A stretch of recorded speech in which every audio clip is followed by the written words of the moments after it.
¿qué tal amigos de Te Vemos? Como siempre, un placer saludarlos. Yo soy Susana Galván y sin duda una de las entrevistas que más disfruto es con Alejandra La Güera Reynoso, porque eres una persona tan agradable, tan de sangre ligera, muy ameno es platicar contigo. Entonces me encanta porque una vez más nos da la oportunidad de platicar ahora ya del quinto informe de actividades legislativas que presentan, que van a estar igual con este periódico repartiéndolo en los 46 municipios, ¿cierto? Efectivamente, les va a llegar nuevamente el periodiquito a los 46 municipios. Y primero, pues muchas gracias, Susana. Siempre también es un gusto el poder platicar contigo, el poder compartir lo que estamos haciendo, nuestro trabajo desde el Senado y feliz de, pues, 5 años. 5 años 5 ya. años, estamos se dice fácil, pero no sí, es fácil. se pasa rapidísimo y estamos en el último año legislativo, y muy contenta porque además se lograron reformas importantes. Como el teletrabajo, que digo, ya se concluyó hasta con la norma oficial mexicana, o sea, ya terminó todo el proceso al 100% y ahora estamos esperando que el teletrabajo para los trabajadores del Estado, es decir, los trabajadores de gobierno, también pueda ser aprobado en este periodo. Sobre todo yo creo para las mamás solteras, para las mujeres, las amas de casa, ha sido muy importante esta reforma, ¿no? ¿O qué te dicen cuando se acercan? Sí, la verdad es que es darles a tanto a las empresas como a los trabajadores la posibilidad de esta alternativa, de trabajar. Ya muchas empresas después de pandemia se quedaron con estos formatos híbridos, 2 días en la empresa, 3 días en casa. Y además, yo creo que ahora ya que se regularizaron los tiempos, los horarios, y que el tráfico está con todo, ¿no? Sí, no, o claro, sea, claro, con la entrada de los niños a la escuela. Exacto, es el mejor momento para que se pueda institucionalizar el teletrabajo ya sin confinamientos obligados, ya sin medidas sanitarias, sino donde puedan organizar sus tiempos padres y madres de familia. Hay que decir que esto es para hombres, para mujeres, y evidentemente a quien más le agrada este formato es a las mujeres, ¿no? Claro, que ha sido sano, ¿no? A lo mejor no era tan sano estar encerrados todo el tiempo, pero el sistema híbrido nos permite ir y venir, y yo creo que sí es Entonces, digamos, algo para mí eso es un orgullo porque es un nuevo capítulo que va a ser una herencia que se queda en la ley de lo que impulsamos, fíjate, en el 18, y hasta este año se concluyó todo el proceso hasta con la norma oficial mexicana. Entonces, y que nadie había tocado, por así decirlo. Nadie lo había tocado y que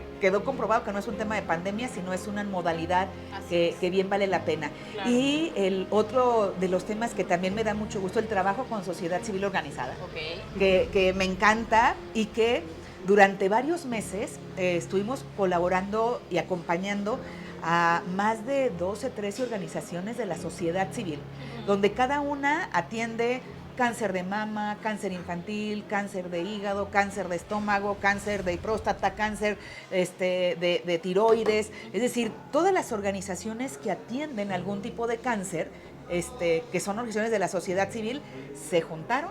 Se hizo una ruta con varias mesas de trabajo. Yo, por supuesto, me invitaron y estuve acompañando, no en la inauguración, a quedarme en los foros, a arrastrar el lápiz, a compartir cada uno de los capítulos, y que en 2 semanas prácticamente estaremos presentando. Es un ejemplo de cómo puedes construirte con la sociedad civil, porque entonces lo padre no es lo que yo pienso, sino es lo que pacientes, familiares, incluso el sector médico, porque colaboraron también oncólogos, colaboraron médicos del sector salud, de los subsistemas. Entonces, un ejercicio muy profesional, muy interesante, y que prácticamente se va a concluir esta fase con la presentación en el Pleno del Senado y acompañado por senadoras y senadores de diferentes grupos parlamentarios. Con la Ley General de Cáncer. Ley General de Cáncer. ¿Y por qué una Ley General de Cáncer? Es saquemos el tema del cáncer de todo lo de la Ley General de Salud. ¿Para qué? Claro. Para que tenga un presupuesto etiquetado. Y por eso es una ley general, para que desde el presupuesto se le pueda etiquetar al cáncer el presupuesto que le corresponde para el consejo, para el registro nacional de cáncer, para la atención integral del proceso. De alguna manera tú lo viviste en carne propia. Y yo creo que antes de que pasara esto no te dabas cuenta realmente de las necesidades que tenían muchas de las familias que tenían a lo mejor un niño o algún hermano o alguna mamá o un papá con la enfermedad, ¿sí te dio como otro panorama? Sí, tenía como una parte del proceso. ¿Por qué? Porque ya habíamos acompañado y seguimos acompañando el tema de las enfermedades raras, que es muy similar.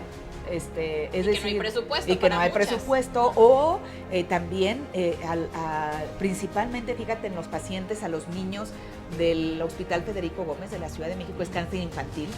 Entonces ya los habíamos acompañado. Es decir, era como una parte lo que alcanzábamos a ver.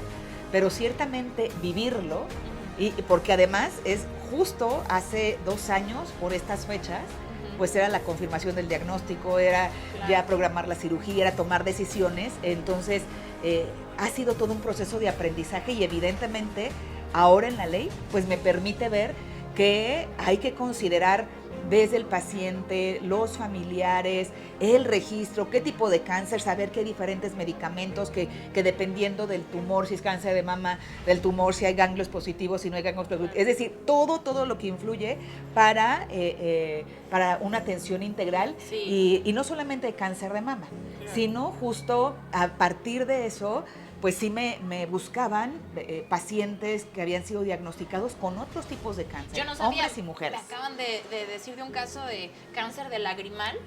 Desafortunadamente la persona falleció, pero no te imaginas todo este tipo de situaciones y lo que tiene que pasar, además de todo este conflicto que hubo en el país, a lo mejor no aquí en Guanajuato, pero por la falta de medicamentos que hubo en otros estados. Y con esta ley, de alguna manera, se va a proteger a los familiares y a los pacientes. Tú sí eres fiel creyente de que si se detecta a tiempo, hay mucha oportunidad de supervivencia. Definitivamente. Y por ejemplo, si hablamos del cáncer de mama, el 65%, o sea, hay una probabilidad de sobrevivencia del 65%. Pero evidentemente ese 65% va disminuyendo en la medida en que el diagnóstico va siendo tardío. Entonces, si hubiera un diagnóstico oportuno, puede ser el mínimo el 65 o más de que sobrevivan. Entonces, esa es la clave, el diagnóstico oportuno y el tratamiento oportuno. Y que se tienen que acortar los tiempos en que se diagnostica y empieza el tratamiento.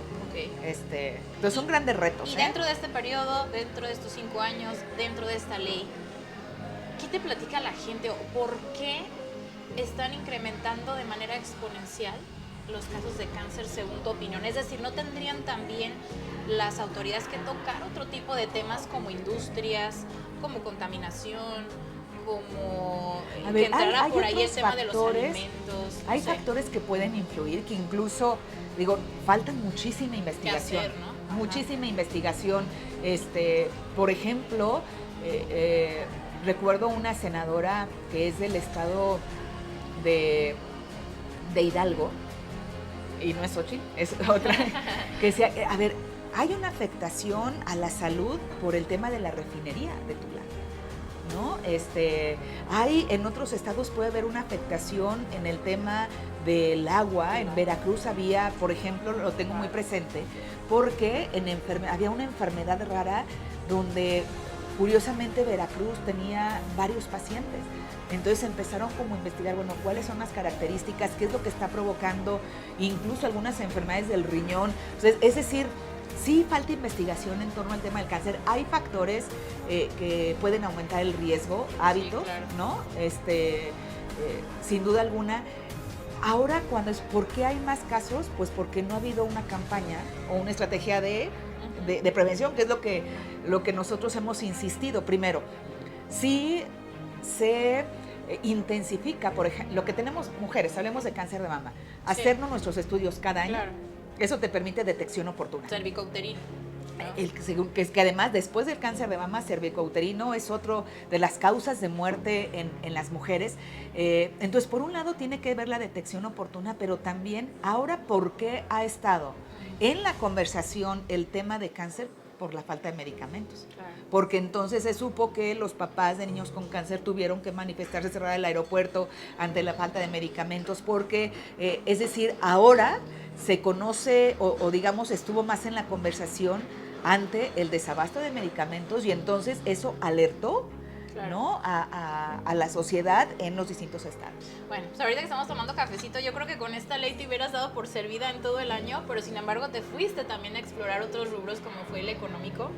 Sí. Y en este tema continúas apoyando a las MIPYMES, a las pequeñas y medianas empresas, y también a través de apoyos digitales, de apoyos económicos digitales. ¿Cómo es esto? Es que lo que queremos que en la propia ley para la micro, pequeña y mediana empresa se pueda incluir la promoción de la digitalización de las MIPYMES, el que se les apoye en este proceso de digitalización, y porque finalmente la conectividad es una vía de desarrollo, que es otro de los temas que también hemos presentado, es decir, la conectividad debe de ser un elemento que se considere en la medición de la pobreza. Claro. Una comunidad que no tenga conectividad digital está destinada a ser pobre, porque entonces es negarle la posibilidad de la telesalud y telemedicina, del teletrabajo, de la educación a distancia, que ya quedó claro, probado que se puede, claro, pero si no hay internet en las comunidades, ¿cómo acercas las oportunidades a la gente de comunidades más vulnerables? Entonces, digo, aprovechando porque claro, creo que va de la mano todo lo que tiene que ver con la conectividad, con el uso de tecnologías, con la digitalización, hay que ayudar y creo que la pandemia nos dejó muchos aprendizajes en este sentido, donde se generó el comercio electrónico, se potenció, entonces nada más hay que apoyar a las MIPYMES, ¿no? Y lo que queremos es que desde la propia ley se establezca como una obligación y no sea el que pueda aprender, el que pueda contratar, el que solito aprenda, sino que haya una estrategia de economía, de la Secretaría de Economía, para poder ayudar, fortalecer a las MIPYMES para su digitalización. Y además del comercio,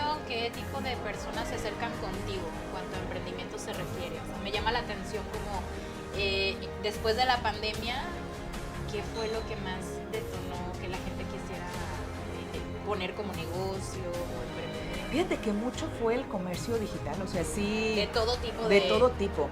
Y te voy a decir que tanto personas, pero también qué es lo que sucedió en pequeños municipios. Okay. Resulta que se organizaban y a través de Facebook ponían a la venta todo lo que querían vender. Entonces se generó el comercio entre la propia comunidad. Entonces de esa manera fue como que comenzaron con redes sociales. Con redes, pero ya quien quería un negocio en un tema específico empezaba, por supuesto, ¿no? Es decir, incluso cuando vemos en los programas que tiene el Estado o que tiene el municipio, fíjate, ahora, ¿qué son las cosas que solicitan para poder fortalecer su negocio o emprender un negocio? Computadoras. ¿A poco?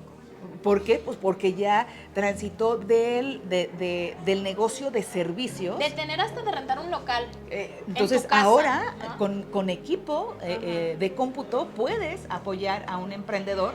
Y que me tocó estar en algunas entregas de estos apoyos al emprendedor o para proyectos y ahí ves también cómo va transitando, ¿no?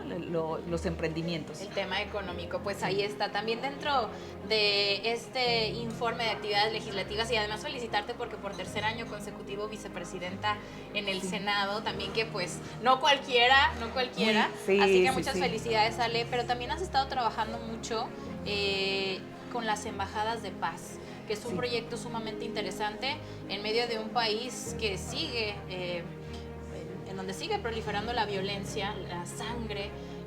Vivimos con miedo, esa es una realidad. Los ciudadanos vivimos con miedo y ustedes como autoridades, como políticos, pues tienen una tarea sumamente difícil. Entonces, tú lo has dicho, hay que empezar desde casa, hay que empezar desde las empresas. Entonces, platícanos un poquito de las embajadas de la paz, cómo van, cómo han ido avanzando estos muchachos también que te apoyan mediante su servicio social de las universidades.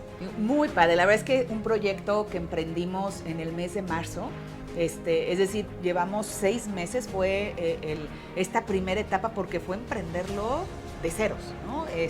Desde diseñar el manual, desde buscar las universidades que quisieran colaborar, los jóvenes universitarios, capacitarlos para que a través de su servicio social nos apoyaran en la implementación, en la capacitación en las empresas.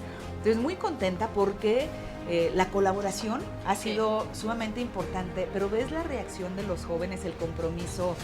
Ahora que los invito a algunos foros, oigan, a ver, articuladores, acompáñenme, ¿no? Claro. Entonces ellos se atreven a hablar, se levantan, piden la palabra y convencen también a los diferentes sectores de la importancia de la construcción de paz.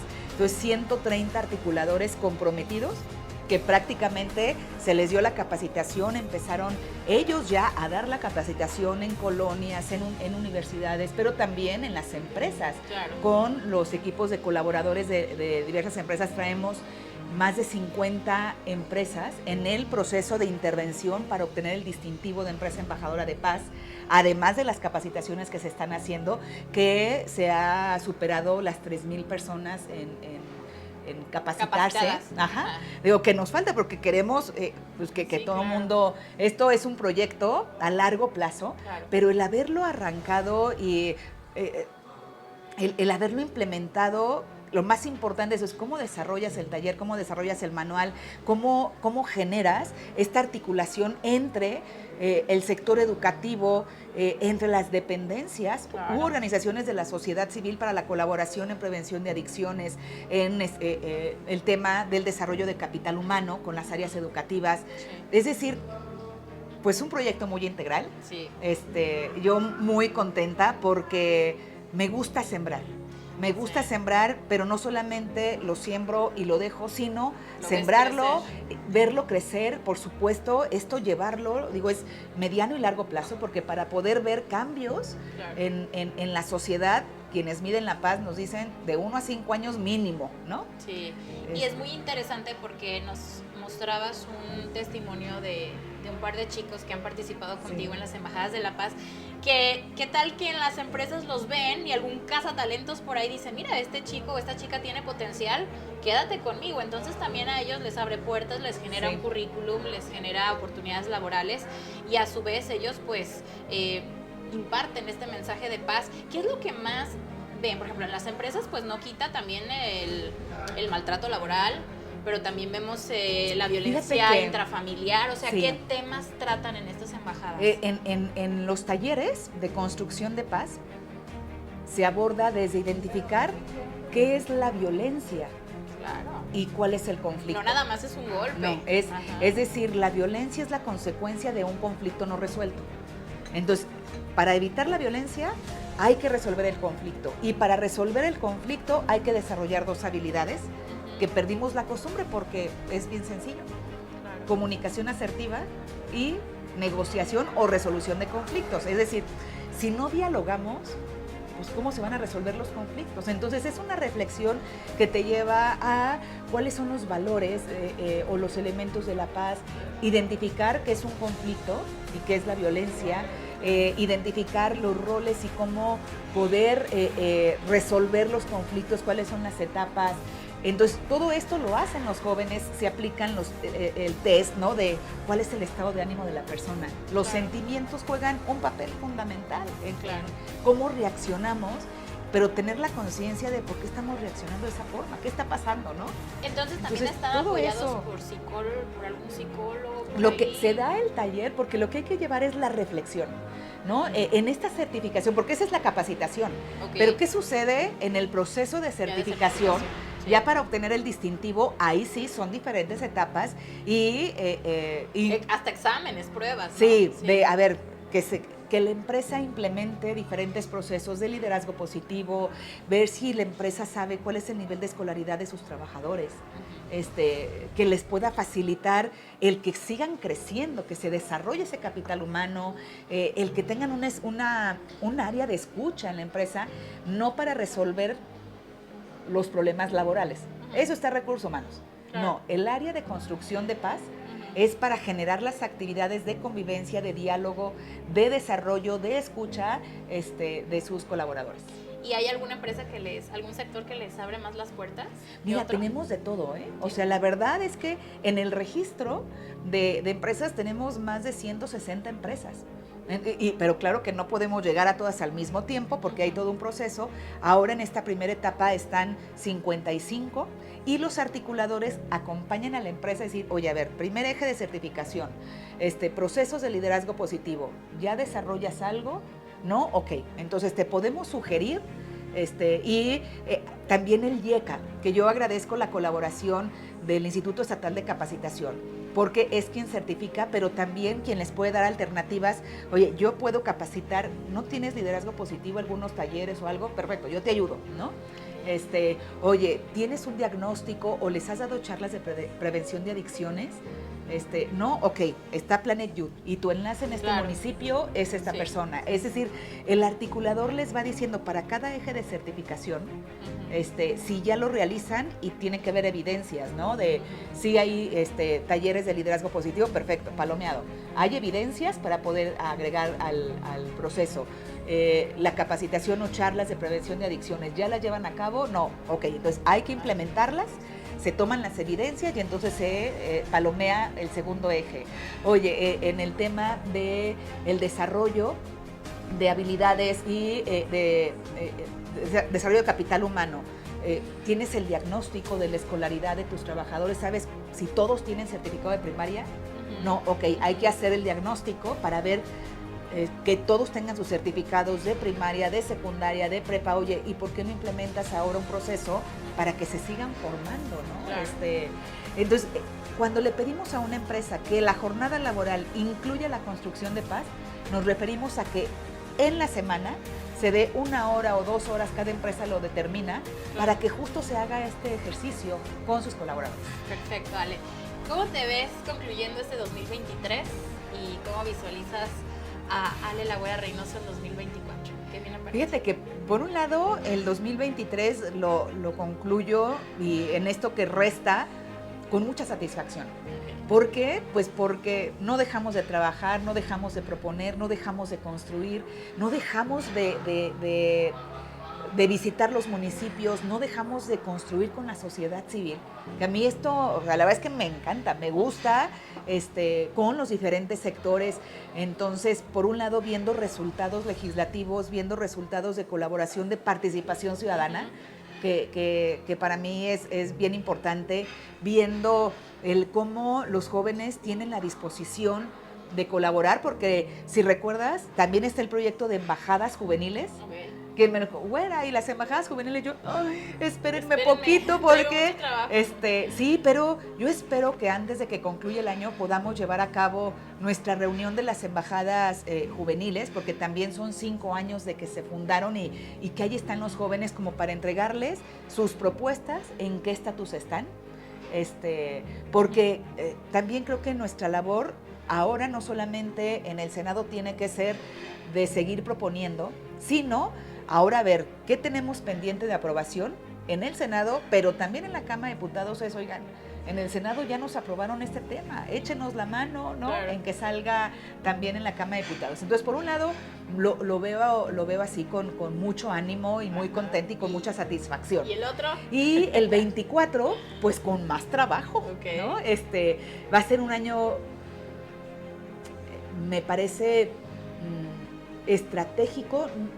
No es solo la elección, es lo que representa para México, la oportunidad de recuperar a nuestro país, la oportunidad, o sea, es un proceso que está en una coyuntura muy especial.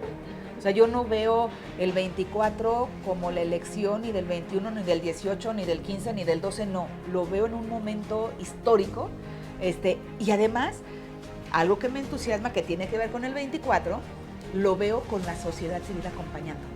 Y aparte del partido, y además, ya dijo que va a apoyar a una mujer, ¿no? Sí, aquí, entonces, a ver, efectivamente, el 24 será un año que va a marcar históricamente la participación de las mujeres. Okay.